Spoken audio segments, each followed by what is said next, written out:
साल 2025 अप्रैल से सितंबर, खबरों से जुड़े अहम वाकयात, क्या हुआ और कैसे हुआ। दरिया सिंध पर 6 नहरों की तामीर का मामला मुतनाज़े बन गया। देखिए, नहरों के मामले में सियासत की नहीं है, पीपल्स पार्टी ने सियासत बचाई है। बानी पीटीआई का तीसरी बार भी पॉलीग्राफिक टेस्ट करने से इंकार। वो उनके खिलाफ जाएगा जब एविडेंस पेश होगा, क्योंकि वो एक नैरेटिव बिल्ड कर चुके हैं कि मैं सच्चा हूं और बाकी सब झूठे हैं। मेरी मुशावरत के बगैर खैबर पख्तूनख्वा बजट मंजूर नहीं होना चाहिए था। बानी पीटीआई। अली अमीन गंडापुर ने जमहूरी अंदाज से तो सही फैसला किया, लेकिन उसकी कीमत क्या चुकाई है उसने, वो आपने देख लिया। बानी पीटीआई की रिहाई के लिए अली अमीन गंडापुर का 90 दिन का अल्टीमेटम। 90 दिन के अंदर आर या पार। एक सियासी बयान था। जनरल बाजवा को एक्सटेंशन देना हमारी सबसे बड़ी गलती थी। देखें, ये सारी गलतियां जब इक़्तिदार से आप उतर जाते हैं तभी आपको याद आती हैं सियासतदानों। उसके ऊपर बाद में आप उस गलती को मानने से आपके को वो अंडू तो होने नहीं जा रही।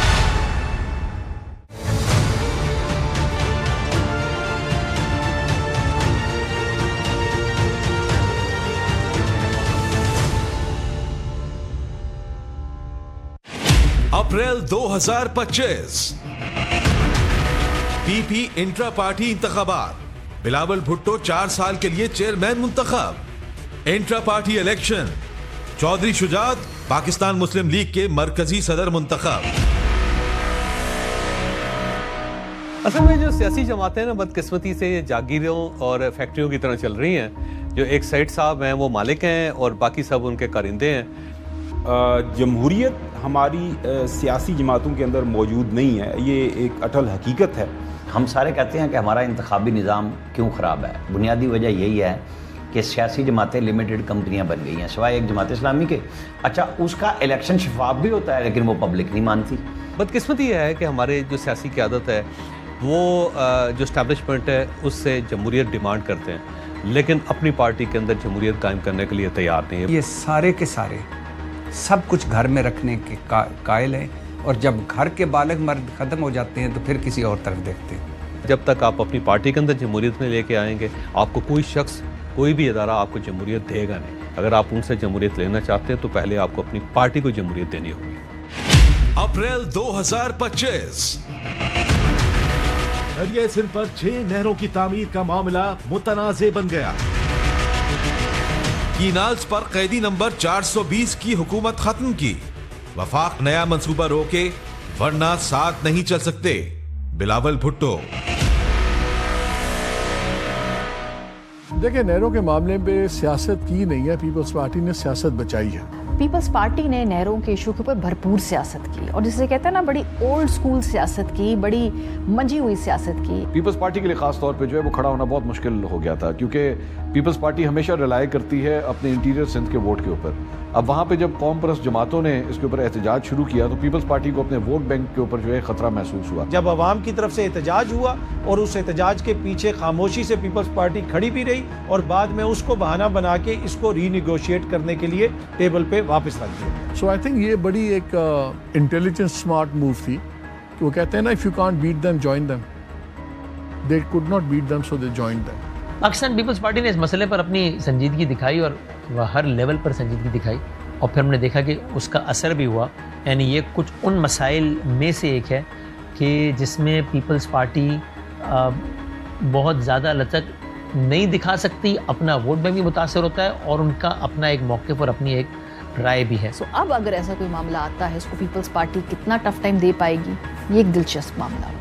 जो लोकल सतह पर एक एहतजाज शुरू हो गया था और उसमें चंद वो वकला भी थे, उनमें और लोग भी थे जिन्होंने एक ऐसा प्रेशर क्रिएट कर दिया था कि अगर पाकिस्तान पीपल्स पार्टी अपनी पोजीशन से डिविएट भी करती तो उनके लिए ये एक अनटेनेबल हो गया था बिल्कुल, कि अगर वो करते तो अपने लोगों को एलियनेट कर देते और फिर वो पाकिस्तान पीपल्स पार्टी बड़ी बदनामी मोल लेती। हमारे यहाँ नारेबाजी और ये सारे में काम चलता है, वरना यानी अमेरिका जैसे मुल्क में शख्सियात इंपॉर्टेंट नहीं होती। कोई भुट्टो, कोई शरीफ, कोई खान नहीं होता।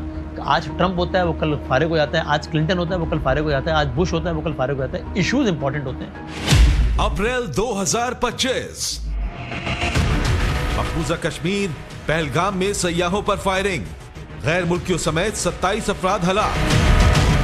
पहलगाम हमले का बहाना इंडिया ने वाघा सरहद बंद कर दी, पाकिस्तानियों को मुल्क छोड़ने का हुक्म। सिंध तास माहिदा यकतरफा तौर पर मुअत्तल। भारत ने हमला किया तो खुली जंग होगी, वजीर दिफा।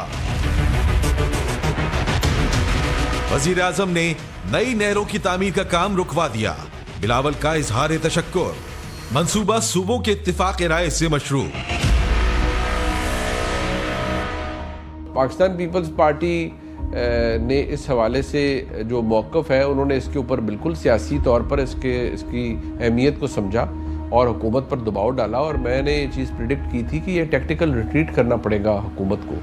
कहा यह जाता है कि जो मुजाहिरे शुरू हुए सिंध में, उनको पाकिस्तान पीपल्स पार्टी ने रोकने की इतनी ज़्यादा कोशिश नहीं की और फिर उसी दबाव को इस्तेमाल करके वफाकी हुकूमत से कहा कि आप इस मसले को अभी के लिए रहने दें, और वो ये करने में कामयाब रहे। तमाम जो सूबाई वज़रा थे उनका मौक़िफ़ में रत्ती भर भी तब्दीली नहीं आई। इनफैक्ट जब वो लोकल सतह पर जोर बहुत बढ़ा तो उनको उसकी ओनरशिप लेनी पड़ी, उस एहतजाज के अंदर बल्कि शामिल होना पड़ा और वफाकी हुकूमत को बाकायदा तौर पे आंखें निकालनी पड़ी। अगर कोई ये समझता है कि ये प्रोसेस जो है वो अभी के लिए बंद हो चुका है, मेरा ख्याल में टेम्परेरी तौर पे जो है इसको हॉल्ट किया गया है। मेरे ख्याल में जिस दिन पाकिस्तान पीपल्स पार्टी अगर किसी प्रॉब्लम में आई तो शायद ये मंसूबा जो है वो दोबारा एक्टिवेट कर दिया जाए। मई 2025 रात की तारीकी में दुश्मन भारत का ऑपरेशन सिंदूर मुजफ्फराबाद, कोटली, बाग, अहमदपुर, शिरकिया, मुरीद के और बहावलपुर पर अपनी फजा से मिसाइल हमले, 3 शहरी शहीद, 12 जख्मी। पाक फौज का भारत को मुंह तोड़ जवाब, 5 तैयारे और ब्रिगेड हेडक्वार्टर तबाह। अमरीकी सदर ट्रंप ने पाकिस्तान के खिलाफ भारतीय फौजी कार्रवाई को शर्मनाक करार दे दिया। इन्नल्लाह युहिब्बुल लज़ीना युकातिलूना फी सबीलिही सफ़न कअन्नहुम बुनियानुम मरसूस। ऑपरेशन बुनियानुम मरसूस पर गारीवार। पाकिस्तान ने भारतीय एयरबेसेस, ब्राह्मोस स्टोरेज साइट और S-400 निजाम तबाह कर दिया। ऑपरेशन बुनियानुम मरसूस में अल फतह मिसाइल की हैरत अंगेज कारकर्दगी, कौम को फतह मुबारक। वजीर आजम ने भारतीय प्रोपेगेंडा बेनकाब करने के लिए तश्कील करदा वफ्द की क़यादत बिलावल भुट्टो को सौंप दी। आई थिंक जो हमारा डेलीगेशन गया था, आप देखिए उन्होंने बड़ा प्रोफेशनली अपने आप को कंडक्ट किया and they did a good job. Credit देना चाहता हूँ बिलावल भुट्टो को और उसकी सारी टीम को। अब बिलावल एक फातिहा कौम के, एक फातिहा अफवाज की नुमाइंदगी कर रहे थे, हिंदुस्तान के लोगों को कोई टाइम नहीं दे रहा था और कई जगह ऐसा हुआ। और उनकी जो इवन जो क्वालिटी ऑफ मीटिंग सेट हुई थी हमारे वफ्द की, अगर आप उसको कंपेयर करें इंडियन वफ्द के रोस्टर के साथ, यकीन माने वो करीब भी नहीं था। तो वो इतना सक्सेसफुल टूर था कि यूनाइटेड नेशन के कॉरिडोर्स में, अमेरिकन एडमिनिस्ट्रेशन के वाशिंगटन हेडक्वार्टर में, बरतानिया में, और जहाँ जहाँ भी वो गए वहाँ वहाँ किसी ढके छुपे अल्फाज में नहीं बल्कि खुले अल्फाज में वहाँ के फॉरेन ऑफिसर्स ने, वहाँ की टॉप लीडरशिप ने एक्नॉलेज किया कि पाकिस्तान जो मौक़िफ़ लेके आया है वो दुरुस्त है, वो ठीक है। और हर जगह, हर प्रेस कॉन्फ्रेंस में जो बिलावल भुट्टो ने की, Kashmir was the second most important issue after Gaza and of course Pakistan India war. मई 2025 पानी पीटीआई का तीसरी बार भी पॉलीग्राफिक टेस्ट करने से इंकार। देखिए, पहली बात तो यह है कि बानी अपने आप को किसी भी किस्म की तफ्तीश से, किसी भी किस्म के एहतसाब से मुबर्रा समझते हैं। उन्होंने इनकार किया है तो वो उनके खिलाफ जाएगा जब एविडेंस पेश होगा कि इन्होंने कोर्ट की हिदायत को मद्देनजर नहीं रखा। आप इसको इस्तेमाल तो कर सकते हैं, मगर ये कहना कि इससे कोई चीज़ बहुत वाज़े तौर पे साबित हो जाएगी कानूनी तौर पे, तो ये मुश्किल है। मेरे ख्याल में इमरान खान साहब को पॉलीग्राफ टेस्ट से इनकार नहीं करना चाहिए, क्योंकि वो एक नैरेटिव बिल्ड कर चुके हैं कि मैं सच्चा हूँ और बाकी सब झूठे हैं। हमारे सिस्टम के अंदर एविडेंस को तोड़ मड़ोड़ के पेश करना तो कोई बड़ी बात नहीं है, माजी के अंदर भी होता आया है। शायद यही एप्रीहेंशन थी इमरान खान साहब की और उनकी लीगल टीम की, जिस वजह से पॉलीग्राफ टेस्ट नहीं दिया। 4 मरतबा टीमें गई, बाकायदा कोर्ट के ऑर्डर पर गई और चारों दफ़ा उन्होंने इनकार करके किसी के साथ कोई दुश्मनी या किसी पर कोई एहसान नहीं किया, अपने लिए उन्होंने और दायरा अपने गिर्द तंग करा लिया। पॉलीग्राफ टेस्ट में अगर ये आया कि वो झूठ बोल रहे हैं तो जाहिर है उनको पब्लिक इमेज को नुकसान पहुंचेगा, तो इसलिए उन्हें इनकार ही करना चाहिए। मई 2025 बिलावल भुट्टो मुल्क के अगले वजीर आजम होंगे। सदर जरदारी। बाप का ये ख्वाहिश करना कि मेरा बेटा आइंदा वजीर आजम बनेगा, इसमें मुझे कोई खराबी नहीं लगती है। इसी तरह नवाज शरीफ अगर चाहते थे कि मेरा भाई वजीर आजम बने तो बन गया ना। पंजाब में वो कम से कम 25-30 सीटें नहीं लेते, उस वक्त तक तो मुमकिन नहीं है। मुझे नहीं लगता कि पॉपुलर वोट से बिलावल जो है आने वाले इलेक्शन में वज़ीर आज़म बन सकते हैं। इस मुल्क में कुछ भी मुमकिन है, क्योंकि हमने तो ऐसा भी वज़ीर आज़म बना दिया एक से ज़्यादा जिसकी कोई मकबूलियत नहीं थी। लेकिन ग्राउंड रियलिटीज़ जो हैं वो अभी दोनों ही इन ख्वाहिशात का, जो 2 बापों की ख्वाहिशात मैंने बताई हैं, उसके लिए हालात हमवार नहीं है। और अभी फ़िलहाल कोई ऐसी सूरत नज़र नहीं आ रही, ना ऐसा वर्क नज़र आ रहा है, ना ऐसी गुंजाइश नज़र आ रही है। जून 2025 इसराइल का ईरान के खिलाफ बाकायदा जंग का आगाज।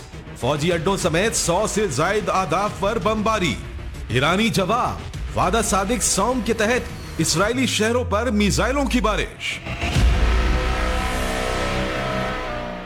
इजराइल और ईरान का ये जो कॉन्फ्लिक्ट हुआ है, एक बात बड़ी वाज़े जो मेरे ख्याल में सामने आ गई है कि ईरान जो है वो इजराइल की जो गीदड़ बबकियों में नहीं आएगा। और ईरान के रिस्पांस के बाद एटलीस्ट इसराइल को ये पता चला कि उसके सामने भी कोई डट के खड़ा हो सकता है। ईरान की जो हाइपरसोनिक मिसाइल था उसने उनको हैरान करके रख दिया। गाँव का कोई बहुत बड़ा चौधरी रोजाना अपनी ताकत के नशे में इतराता हो और गुर्राता हो ना, तो उसको अगर कोई एक थप्पड़ भी लग जाए ना, तो उस थप्पड़ का जो असर और दर्द और निशान होता है उसकी अहमियत तो अपनी जगह होती है, लेकिन उससे उस चौधरी का जो वजन और जोम टूटता है ना, वो ऐसा बुत टूटता है कि वो दोबारा नहीं बन पाता। ये हुआ है इसमें। ईरान ने पहली मर्तबा ये इसराइल को एक टक्कर दी और उसके बाद इसराइल पहली मर्तबा उसने दरमियान में मुल्कों को डाल के, अमेरिका को डाल के अपनी जान छुड़ाई। मुश्किल सूरत हाल थी ईरान के लिए, लेकिन ईरान ने फिर भी हिम्मत नहीं हारी। वो डर, वो खौफ जो फलस्तीनियों के जहन में वो डाल रहा था, जो उनके दिलों में वो डाल रहा था, जो उनके बच्चों को शहीद कर रहा था, वो खौफ इसराइलियों को भी महसूस करने को मिला। इसराइल की मिथ टूटी। सो नेतन्याहू को और नरेंद्र मोदी, इन दोनों का मुकाबला किया जाए तो ज्यादा बड़ा बेवकूफ कौन है, ये फैसला करना बहुत मुश्किल है। लेकिन उसने अपने मुल्क की मिथ तोड़ी पाकिस्तान के खिलाफ गैर जरूरी जारियत करके, इसने अपने मुल्क की मिथ तोड़ी ईरान के खिलाफ गैर जरूरी जारियत करके। जून 2025 ईरान की 3 अहम जौहरी तंसीबात पर अमरीकी हमला। ईरान ने दोहा में अमरीकी एयरबेस पर मिसाइल दाग दिए। ईरान का जो न्यूक्लियर प्रोग्राम है, अमेरिका ने कहा जी हमने सिरे से ख़त्म कर दिया, सब कुछ हो गया। आज भी ईरान के लोग ये कहते हैं कि नहीं, वो ख़त्म नहीं हुआ, वो हमने ऑलरेडी, और एक उसके पीछे एक थ्योरी भी है कि वो ऑलरेडी किसी सेफ जगह पर उन्होंने उसको ट्रांसफ़र कर दिया था। ईरान के लोगों ने और वहाँ की अफवाज ने ईरान की तरफ से इसराइल और अमेरिका का जो हशर किया है, ये इनको हमेशा याद रहेगा। अब जो मर्जी ये डींगे मारें, दे हैव लॉस्ट। जून 2025 हुक्मरान इत्तेहाद 2/3 अक्सरियत हासिल। बानी पीटीआई मखसूस नशिस्तों से फिर महरूम। सुप्रीम कोर्ट ने 5/7 की अक्सरियत से नजरसानी दरखास्तें मंजूर कर ली। देखें, इमरान खान ने पार्टी इलेक्शन से पहले वकला के हवाले कर दी थी कि बड़े दिमाग होते हैं, ये कानून आइन समझते हैं, ये प्रेशर में नहीं आएंगे और इलेक्शन लड़ेंगे हमारे लिए।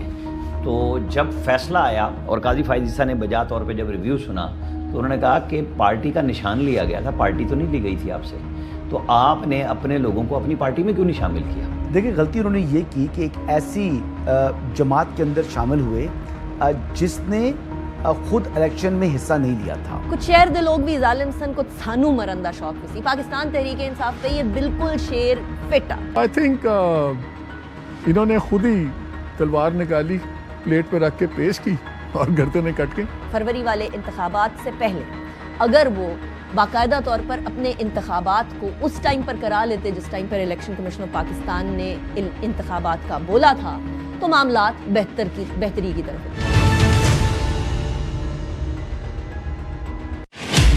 जुलाई 2025 तहरीक इंसाफ में इख्तलाफात शदीद, जुनेद अकबर और गंडापुर आमने सामने। जुनेद अकबर खान ने वजीर आला को शदीद तनकीद का निशाना बनाया था। जुनेद अकबर और गंडापुर ग्रुप का खून वाला दुश्मनी है इनकी आपस में। ये एक नई नौयत का तसाद था। उस तसाद का नतीजा ये निकला कि पहले तो अली अमीन गंडापुर को घर जाना पड़ा और उसके बाद बात फिर उनके काबू भी नहीं रही। जब नज़रियात में पुख्तगी ना हो तो मैंने कहा था तंजीम में भी पुख्तगी नहीं होती और फिर छोटी छोटी बातों पर लड़ाइयाँ शुरू हो जाती हैं, वो हमें सामने नज़र आ रही हैं। अली अमीन गंडापुर हकायक जानते थे, रियासत के साथ भी मिल रहे थे, सियासत भी कर रहे थे, पार्टी को भी ठीक चला रहे थे। तो जुनेद अकबर को फिर बाद में इमरान खान ने ज़ीरो किया था ना। अनफॉर्चुनेटली इस वक्त पाकिस्तान तहरीक इंसाफ के अंदर एक माहौल ऐसा बन गया है कि जहाँ पर कोई भी शख्स अगर जारहियत और जारहियत भी एक अगले लेवल की, एग्रेशन और एग्रेशन भी अगले लेवल का, सख्त ज़बान और सख्त ज़बान भी अगले लेवल की, as a part of strategy भी अगर कोई शख्स इससे एक कदम में पीछे हटता है तो कम से कम वो गद्दार कहलाता है। जुलाई 2025 पीटीआई का काफिला गंडापुर की क़यादत में लाहौर पहुंच गया। गिरफ्तारियां और रिहाई, रायविंड में इजलास। तहरीक चलाने पर पीटीआई में इख्तलाफात में शिद्दत। गंडापुर आलिया हमजा आमने सामने। बानी पीटीआई की रिहाई के लिए अली अमीन गंडापुर का 90 दिन का अल्टीमेटम। 90 रोजा तहरीक का आगाज हो चुका, आर या पार करेंगे। बानी पीटीआई पाकिस्तान की खातिर मुज़ाकरात के लिए तैयार हैं। अली अमीन गंडापुर। 90 दिन एक सियासी बयान था। 90 दिन के अंदर आर या पार। इस 90 दिन की डेडलाइन को जो उसने अपनी तमाम तर सैनिटी में दी थी और उसका ख्याल ये था कि ये प्रेशर बिल्ड होगा हुकूमत के ऊपर। पीटीआई की स्ट्रीट पावर ख़त्म हो चुकी है, वोट पावर मौजूद होगी, लेकिन उसका तो ज़ाहिर है अभी इम्तिहान नहीं आया। स्ट्रीट पावर का जब इम्तिहान आता है तो उसमें तो वो नाकाम हो जाती है। तहरीक इंसाफ इस लिहाज से ट्रांसफॉर्म हुई है क्योंकि इनके बारे में कहा जाता था कि ये जलसों में आ जाते हैं, वोट देने नहीं आते। लेकिन अब सूरत हाल ये कि शायद ये जलसों में सड़कों पे ना आए लेकिन वोट देने जरूर आए। असल में मसला ये हुआ कि पाकिस्तान तहरीक इंसाफ ने बांग्लादेश को देखा था, पाकिस्तान तहरीक इंसाफ ने श्रीलंका को देखा था, और उनको देखने की बुनियाद पर वो ये समझ बैठे थे कि शायद पाकिस्तान के अंदर भी उसी तरीके से जेन जी रेवोल्यूशन आएगा। अली अमीन गंडापुर ने बहसीयत चीफ मिनिस्टर अपनी पार्टी के काज को जितना नुकसान पहुंचाया है, जितना अरसा वो चीफ मिनिस्टर रहे, पार्टी के किसी और ओहदेदार ने इतना नुकसान नहीं पहुंचाया।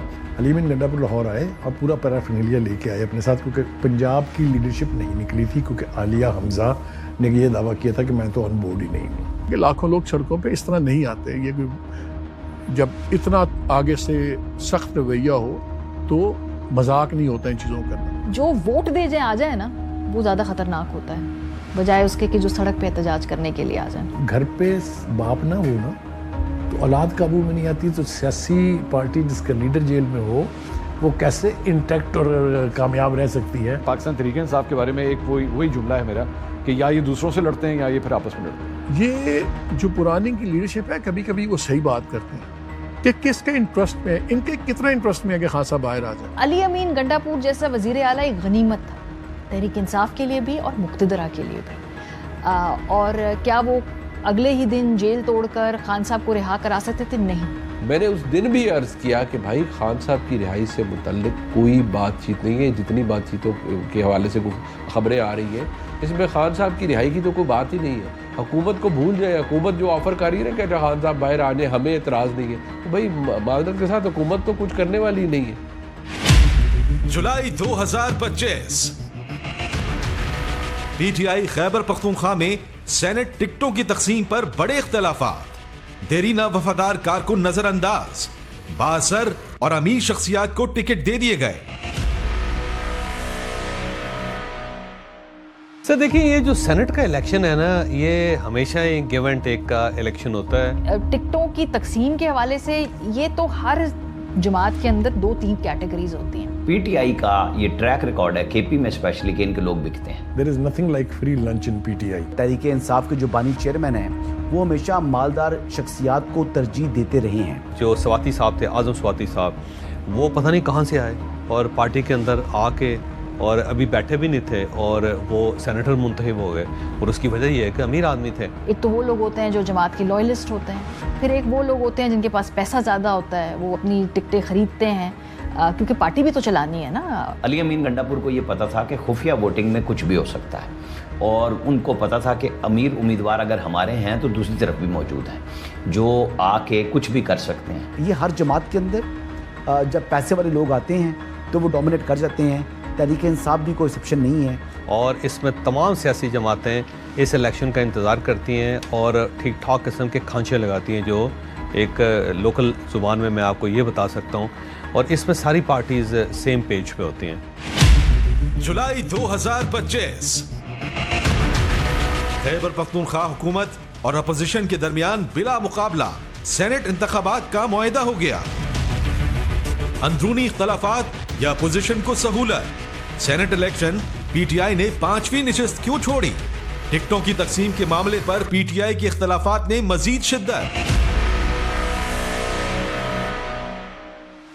ऑपोजिशन के साथ सीट एडजस्टमेंट का फैसला अली अमीन गंडापुर साहब का बिल्कुल दुरुस्त था। अब देखिए, इमरान खान साहब और पाकिस्तान तहरीक इंसाफ का बहुत इख्तलाफ था पाकिस्तान पीपल्स पार्टी के साथ, नून लीग के साथ, JUI के साथ, लेकिन जब वो सेनेट का मामला आया तो उन्होंने सबके साथ इत्तेहाद कर लिया। इमरान खान साहब की रिहाई पे वो इन पार्टियों के साथ नहीं बैठना चाहते। पहली बात तो यह है कि एक ऐसी जमात और उसकी लीडरशिप खासतौर से बानी जब ये कह रहे हों कि इन चोरों डाकुओं के साथ न गुफ्तगू हो सकती है, न किसी आइंदा लाहे अमल के ऊपर बात हो सकती है, तो उनके साथ फिर ये डील करने की क्या वजूहात है, इसके ऊपर गौर करना बहुत ज़रूरी है। तो ये पहली मर्तबा नहीं हुआ कि गंडापुर साहब ने कहीं बाहर से अपनी किसी टोपी में से फॉर्मूला निकाला और इसको अप्लाई किया। पाकिस्तान में ये होता रहा है। पार्टी के अंदर किसी के बाप में जुर्रत नहीं है कि इमरान खान की मर्जी के खिलाफ कोई इतना बड़ा फैसला ले सके। सेनेट बना ही इसलिए था कि आप यहाँ पे टेक्नोक्रेट्स लेके आएंगे जो गवर्नमेंट को सपोर्ट करेंगे। टेक्नोक्रेट्स के बजाय आप ऐसे लोग लेके आते हैं जिनके पास पैसा है और कभी कौम ने उनकी आवाज़ भी नहीं सुनी होती। देखिए सर, मैं कुछ नहीं कहता, मैं तो जिनके लोग हैं वो हमें कहते हैं जी करोड़ों की सीटें बेची अमीन गंडापुर साहब ने, वो इल्ज़ाम लगाते हैं। मेरे पास ना सबूत है कि मैं ऐसी बात करूं। मुझे एक चीज़ पीटीआई की समझ नहीं आती कि बारी इन्होंने प्लेट में रख के अपनी एक सीट दे दी। उसकी वजह सिवाय उन इल्ज़ामात के मुझे तो और कोई नज़र नहीं आती। आप क्यों देंगे? आप उससे हासिल क्या कर रहे थे? जो आप कहते थे कि जी नहीं होना था। खरीदो फरोख्त तो सबको पता था हो रही है और हमेशा होती है। जुलाई 2025 सेनेट इलेक्शन, पीपल्स पार्टी सबसे बड़ी पार्टी, केपी में हुकूमत 6, अपोजिशन के 5 सेनेटर मुंतखब, हुक्मरान इत्तेहाद 2/3 अक्सरियत के करीब। गंडापुर साहब ये जानते थे कि भाई मैं एक वज़ीर आला हूँ, मैंने सिस्टम के अंदर रहना है, मैं लठ उठा के हर किसी से लड़ नहीं सकता। कुछ चीज़ों के बारे में उनको ये लगता था कि अगर मैं थोड़ी सी स्पेस कंसीड करूँगा कुछ मामलात पे, जैसे ये सेनेट इलेक्शन वाला मामला है, इसमें मैं आपको बड़ा क्लियरली बता देता हूँ कि ये अंडरस्टैंडिंग के तहत हुआ, नहीं तो तुक ही नहीं बनता था ना। एक सीट तो कम से कम उसी वक्त पीटीआई अपनी और ले सकती थी। अपोजिशन को क्या ज़रूरत थी एक सीट एक्स्ट्रा देने की? कोई ज़रूरत ही नहीं थी ना, आराम से लिया जा सकता था, बहुत कुछ हो सकता था। लेकिन वो सब एक अंडरस्टैंडिंग के तहत हुआ। गंडापुर साहब को लगता था कि मेरे इन जेस्चर से कुछ स्पेस निकलेगी। एक नहीं जी 2 सीटें गंवाई उन्होंने कम से कम, या 3 सीटें। बात ये थी कि 8 सीटें बनती थी पीटीआई की, और अगर वो कोशिश करते, जो खदशात थे कि जी हमारी सीटें कम हो जाएंगी, तो आप हुकूमत में थे खैबर पख्तूनख्वा के अंदर, आप अपनी सीटों में इजाफा भी कर सकते थे। जुलाई 2025 9 मई केसेस, शाह महमूद समेत 6 बरी, पीटीआई के 44 रहनुमाओं को सजा। 9 मई के 3 मुकदमात में कौमी असम्बली में अपोजिशन लीडर उमर अय्यूब, सेनेट में कायदे हिज़्ब इख्तिलाफ शिबली फराज, रुकन कौमी असम्बली जरताज गुल और साहबजादा हामिद रजा समेत 196 रहनुमाओं और कारकुनों को 10 साल तक कैद की सजाएं, जबकि फवाद चौधरी, जैन कुरैशी और ख्याल कास्तरू समेत 88 को बरी कर दिया गया। देखिए, शाह महमूद साहब का जहाँ बरी होना ना, वो उनकी इररिफ्यूटेबल एविडेंस थी। उनकी अहलिया कराची हॉस्पिटल में एडमिट थी। शाह महमूद कुरैशी साहब को अभी अरसा लगेगा जेल में, क्योंकि उन पर बहुत सारे मुकदमात हैं। 9 मई के हवाले से जो ये सिलसिला शुरू हुआ, सिर्फ यहाँ नहीं बल्कि और दीगर केसेस के अंदर भी मुख्तलिफ अदालतों के अंदर जो है इन लोगों को सजाएं हुई, और इसकी वजह जो है वो यही बताई जाती है कि इन्होंने पाकिस्तान तहरीक इंसाफ के वर्कर्स को जो है वो इकट्ठा किया, इनको मुख्तलिफ जगहों के ऊपर जाने के लिए वीडियो पैगाम जारी किए। ये कोई सियासी जो अमल है ना, उसमें ये सजाएं तादेर अमल नहीं इस पे हो सकता। एक बहुत बड़ा मुकदमा अभी भी पेंडिंग है। ये वो वाहिद मुकदमा है इमरान खान साहब के खिलाफ 9 मई का, जिसमें वो चार्जशीट हो चुके हैं। वो है GHQ हमला केस। बड़ा इंटरेस्टिंग इसमें जो पॉइंट है कि वो लोग जो 9 मई के मुकदमात में बरी हो गए, वो लोगों की नज़र में मोतबर हो गए, अपने कारकुन की नज़र में, या मशकूक हो गए, ये क्वेश्चन था। और शाह महमूद कुरैशी ही हमारा इस निज़ाम इंसाफ का वो सबसे बड़ा नोहा है, मरसिया है, कि शाह महमूद कुरैशी का 9 मई से कोई तल्लक ही नहीं है। यार 2 साल प्लस से वो बंदा भी जेल में ही है, मुकदमात में बरी होने के बावजूद रगड़े खा रहा है वो बंदा। मेरा नहीं ख्याल कि इससे ज़्यादा वो क्या अपनी बंदा क्रेडिबिलिटी प्रूव करे या क्या अपनी सच्चाई प्रूव करे। जो बानी PTI है ना, उसकी मर्जी के बगैर तो PTI के लोग नहीं मानेंगे। और शाह महमूद कुरैशी साहब को ग्रीन सिग्नल इमरान खान की तरफ से नहीं मिल रहा कि वो कोई मसालत का फार्मूला अपनाएं। जिस दिन अगर उन्हें मिल गया तो फिर शाह महमूद कुरैशी चला लेंगे, अगर ना मिला तो वो प्रेफर करेंगे कि वो जेल में ही रहें, ताकि बाहर आकर उन पर यह इल्ज़ाम न लगे कि ये ट्रेटर है।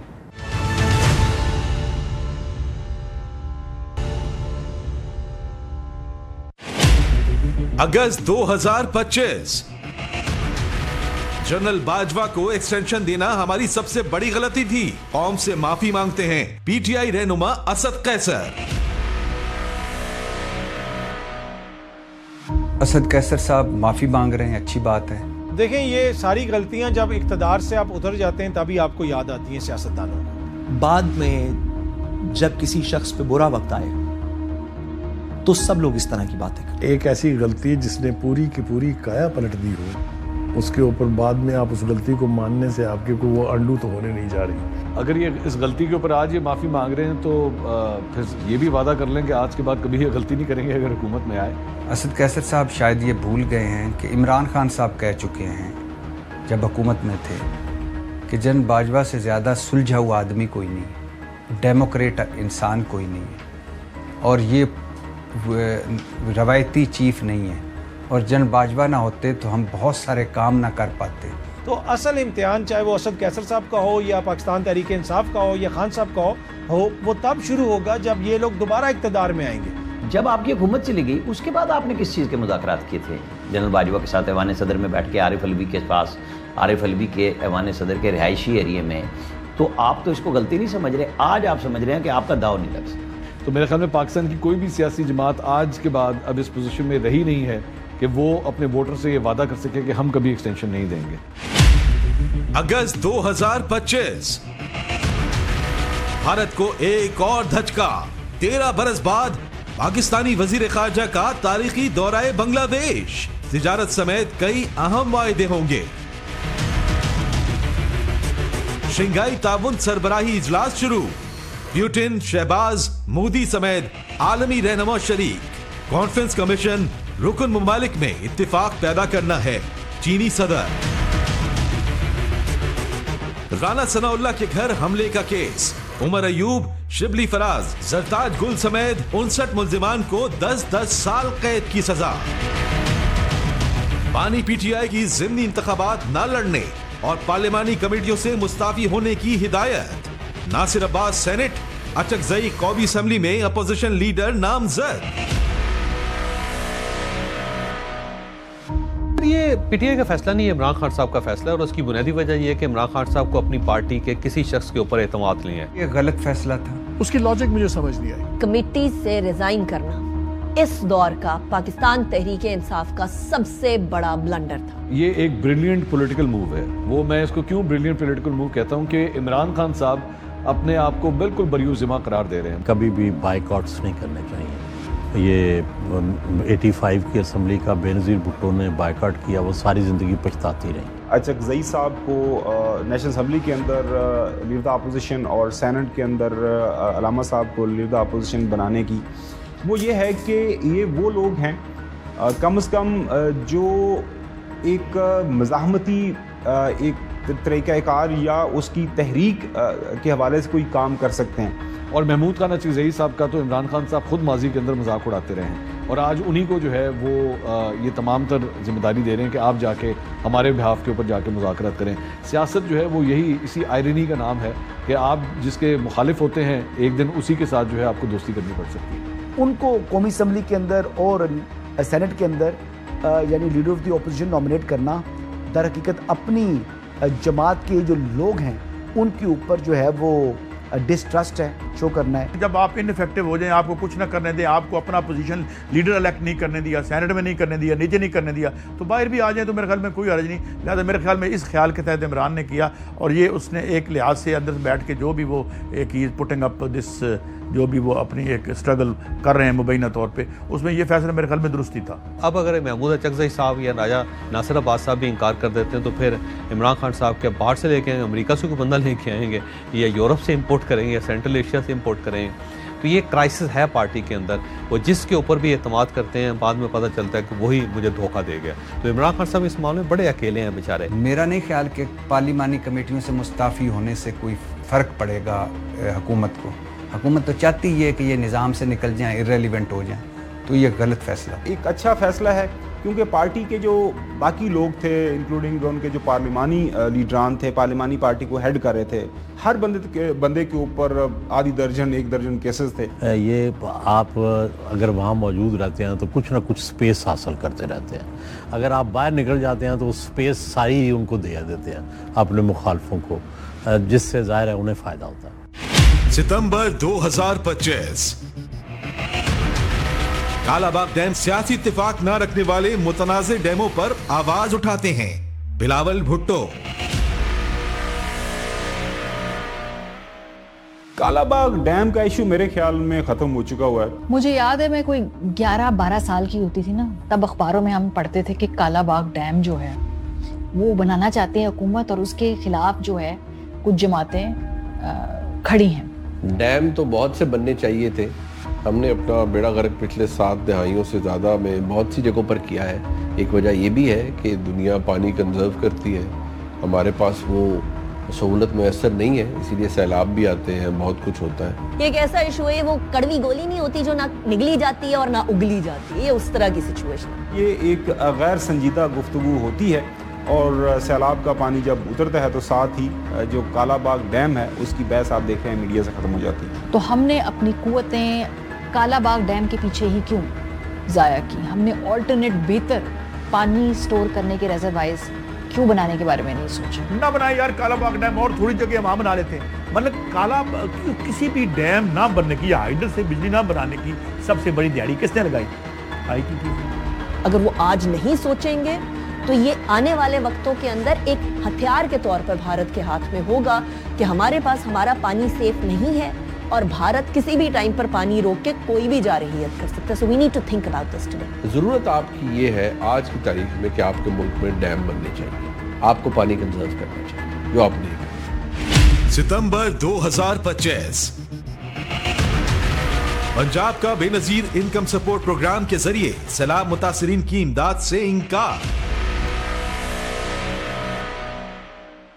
अगर आपको बेनज़ीर इनकम सपोर्ट्स प्रोग्राम लॉन्च करने का या उसके ज़रिए मदद देने का इतना ही शौक़ है तो सिंध वालों को दे दें, और वहाँ भी सैलाब मुतासरीन थे पिछले सैलाब के। दोनों तरफ जो बहस थी वो ये नहीं थी कि किस में किसका ज्यादा फायदा होगा। असल जो बहस का मकसद ये था कि किसने ज्यादा क्रेडिट लेना है। बेनजीर साहिबा के नाम पे पैसे बांटे जाएंगे तो बिलावल क्रेडिट लेगा, उधर मरियम बीबी जो है वो अपने नाम पे कोई पैसा बांटेंगी तो क्रेडिट नून लीग वाले लेंगे। लेकिन यहाँ जो मौक़िफ़ था वो ये था कि जी हमने बड़े पैमाने पर मदद करनी है, जो कि पंजाब हुकूमत ने करने की कोशिश भी की। जारी बात है 100% तो नहीं हुआ होगा या कुछ प्रॉब्लम्स भी आए होंगे, शिकायत भी आई होंगी, लेकिन वो बड़ा स्केल ये था कि नहीं, हमने असेस करना है कि कितना ज़्यादा डैमेज है, हमने लाखों रुपए की इमदाद देनी है लोगों को, और वो उसमें फिर हम ये करने की कोशिश करेंगे, और ये बेनज़ीर इनकम सपोर्ट के प्रोग्राम के डाटा के तहत नहीं हो सकता। ये क्रेडिट लेने की जंग है टू बी ऑनेस्ट, और ये 75-76 साल से 80 साल से इस मुल्क में चल रही है, और अगर इसमें कोई गलत है तो वो पाकिस्तान के अवाम है, हुक्मरानों की कोई गलती नहीं है, हमारी गलती।